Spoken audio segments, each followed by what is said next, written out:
it's Verns back here again with another Supercoach video. This time it's the NBL Round 12 review. Um, it was okay. We scored a 409. For anyone that was paying attention last week, you can see that team value went down another 100k, so there's just such a difference between me and the top pack at the moment. I think my biggest problem is when I look at my bench, I just have like three problem children that are, around that 100k mark. You look at guys that are 600k up ahead of me, 2.3 million in their team. That's an extra 200,000 they can have on top of those 100k guys. They have these 300k guys on their bench, and their team's just fucking rolling. Um, Sorry, I'm actually gonna be real quick. I know I do this every week. I actually haven't reversed trades, and I'm gonna quickly reverse those. So sorry.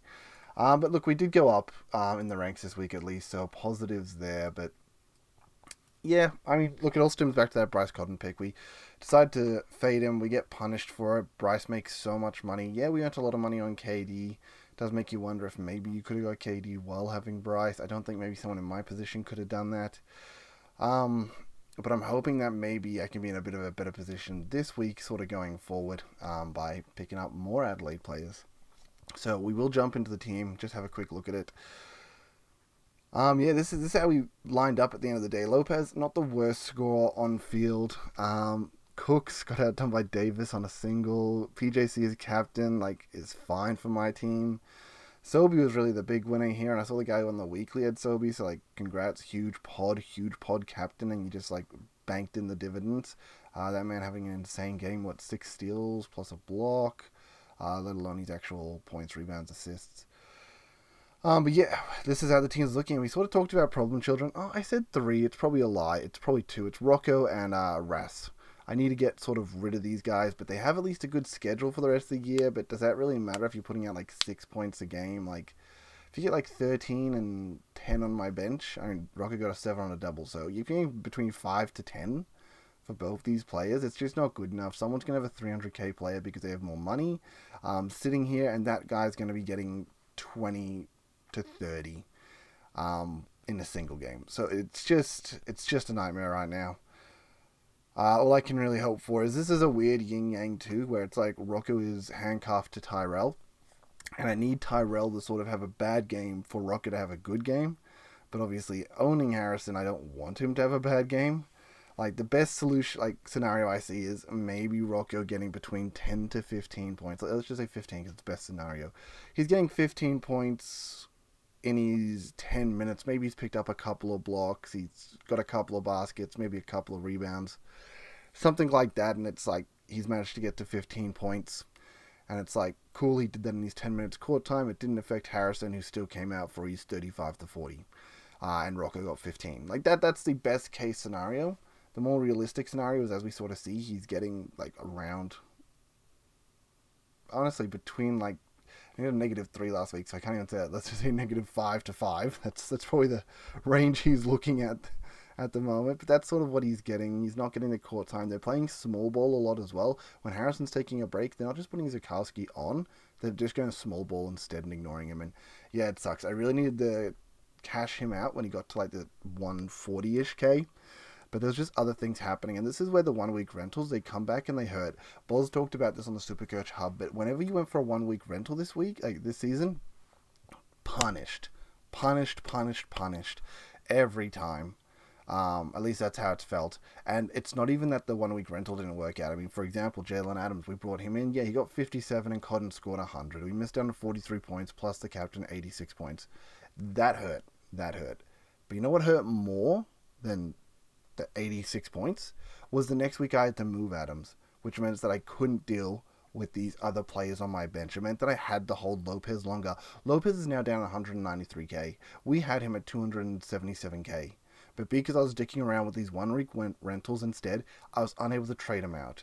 And I did understand he had a good fixture, and I was sort of just hoping for a glow-up game, but he was peak price. I mean, I brought him in at I think I brought him in at 220 or whatever he was. I don't even remember when I brought him in, but he's around that price, if not cheaper than when I brought him in. So I'm now losing money on holding Lopez this long, and it sucks. And the thing is, with the way my team's falling, is if I want to get an actual premium this week, because as we can see, I'm kind of missing a premium forward. Like, unlike people that seem to have like 8 premiums in their team, I only have the 5, like Prather, Harrison, PJC, Cook, and Davis, but 3 of them are guards, so then I'm not really running another premium forward. So it just, my team's in mayhem. I have to get up, and the only way to go up is I have to move on Lopez. So, yeah, it just, this year I really dicked it around, made the wrong calls, and I think also just dodging the schedule, trying to be fancy and do something different to the pack. First of all, it's silly, but I think we just played the schedule. You play the schedule here, it means that you can fix up the bench because you've got a good on field for like 4 weeks in a row, and you can actually get your team set up appropriately. You can cash these guys out when they're at their top price rather than having to hold them for an extra 3 weeks and they end up losing 100k. Obviously, we missed Hickey. We messed up with Glover. We traded him early. There's so many mistakes we've made this year, and it's really noticeable in our team. Like, the only way our team ever has a good week is a week where, like, players that are highly owned, their team run over their opponents. They end up getting benched early because they're up by 30. They play the bench units, and look at us. We actually have some of these bench unit players, unlike the top tier players who just have all the primos. So that's the only time that we end up doing well. We saw it in round 20 last year, where it's like having the primos didn't work out. You're better off having Hook Poldy and like Saar, because those teams were done for the season and they were just running their bench unit. So I just gotta pray for something like that, where a blowout game happens and bench unit gets a run and one of my players is able to pop off. That's not very highly owned and makes up the difference. Yeah, it's disappointing. It's really sad. So, look, let's just jump into trades. We'll move on real quick. I mean, we've got a lot of good fixtures coming out. We have Illawarra Hawks with, I think, like 4 doubles in a row, maybe 5. We have Adelaide with 2 doubles, a single, and then 4 doubles in a row. Obviously, Brisbane still have their run of like 7 doubles in a row. So, a lot of good teams to pick from here. Sydney, I think, only have the 1 week double, then 2 singles, then 2 doubles. So, not someone you really want to look at unless you're sort of looking at that 1 week rental if you're in a luxury position. Or if you have enough money where you can just like bring in a Cooks for a week and then put them on your bench and put a Froling on field like the following week, something like that. But there's 2 actually options I need to look at here. One of them was, I thought, locked in, leaving it how it was. And then Barnesy took some serious logic on the Supercoach hub, and I sort of sat there and went, Barnesy, why are you doing this to me, bro? But look, it's got to be Lopez out and it's got to be Henschel out, because that's the only way I get enough money to bring in Montrez. It leaves me not much money, unfortunately, for the next guy I bring in. And when I look at this list, it's not a great list. I do need to know, I probably should try and figure out, but I need to know how much longer DJ's out for, because Nick Marshall's been getting the minutes with him out. Saying that he did score a lot of threes in this game, so he really relied on his 3-point scoring. Definitely had a bigger game when KD was out as well. He had to be a bit more of an offensive threat. So maybe might not actually be the guy, but like when I look at this list, there's just nobody that really jumps out to me. Obviously, Illawarra have a good run, but I'm not going to go Wani Swakalabula. Hung Jung Lee, nah. Lat Mayan, that's really cool that you got this 15 points. But like, nah, you just don't have the role. It's just not there. So yeah, let's just be honest here. We were just going to grab Nick Marshall. So we're just going to bring in Harrell. We're going to bring in Nick Marshall, and we're hoping to get an advantage on the competition by having KD and Harrell. I did see 60% of like the top 10% got KD, and then like, oh, I forget what the numbers are, but it's one of those things where it's not as high as you'd think it would be, and I think it's just because people don't have the money for both of them. They weren't in a luxury position where they'd already prepped KD, so maybe there's like 25 to 30% of the top 10% that actually have both of them, and I'm hoping that maybe that can be the difference maker to help me rocket up sort of the rankings that way. But once again, then the best bench is a mess, and I'm really just hoping for these guys like Zukowski and Rass that are unlikely to score points to score big points. Now, the only other thing to consider here is, as our boy Barnesy was talking some serious logic about getting in Froling, he has more doubles in the direct run at the moment, and this extra money does mean that we can get someone maybe better on the bench. We could look at a Days. We don't have to go to a Marshall. We could get an Olbridge and then move him down to Zukowski and get Zukowski out of our team eventually. Unfortunately, Olbridge has a pretty high break even, so this isn't the time to bring him in. Jarrell Martin came in with this 20. Someone I was actually considering, do I get Jarrell Martin and realize I don't have enough money for him with Trez? But yeah, he gets this 20, 33 break even. That's actually still pretty high. And look, he's been pretty bad like a lot of the time. Yeah. Like, his high score this season is 21. It's not very good. Like, at least he gets the minutes, but it's just not very good, honestly.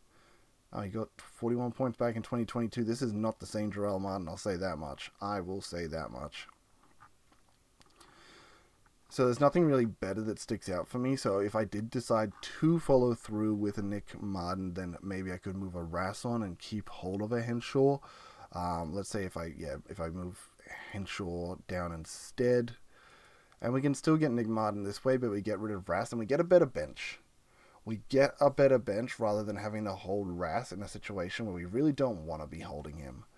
So it's a better bench, but then we're giving up Trez, and it's sort of, as I mentioned, as Barnesy said, it's like, what happens if, like, Trez only gets 60 points in this double? That's not, like, super impressive. I mean, Froling can get 60 points in the double. He can match him, but for 140k less. And then I get a better bench guy. At the way Henshaw's playing, he's playing at 20 points plus. Even if Rass gets these 2 games, maybe he scores 10 to 15, like, he still gets outscored. So, yeah, this is the other thing I got to toss up. Is it worth doing this instead?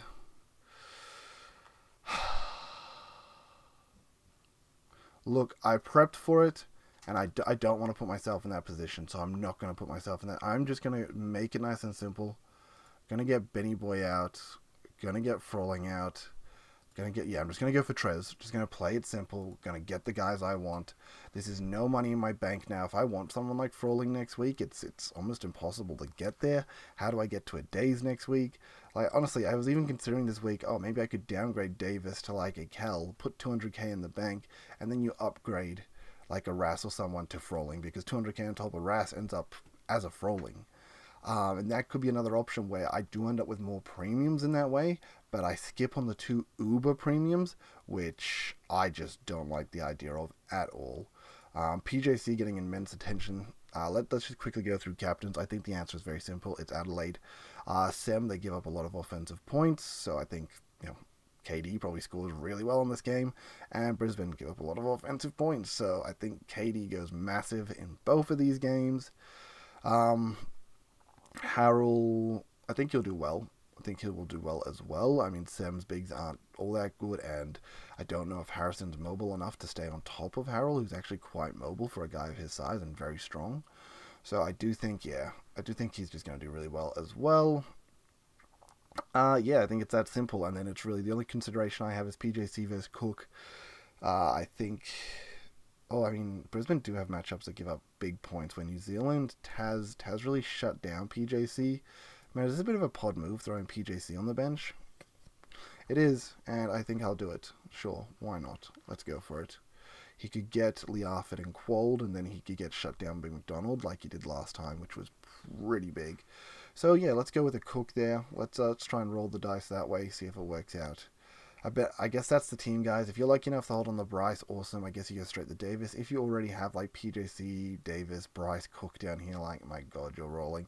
Probably hold on the Bryce to make more money, but he's an easy transition to Trez. Like, yeah, look, this is how I'm traveling at least, and I'm hoping for a big week. So wish me luck, guys. At least I got it out before the games this time. I'm so sorry again. I appreciate all those for liking and subscribing, but till next time, peace, later.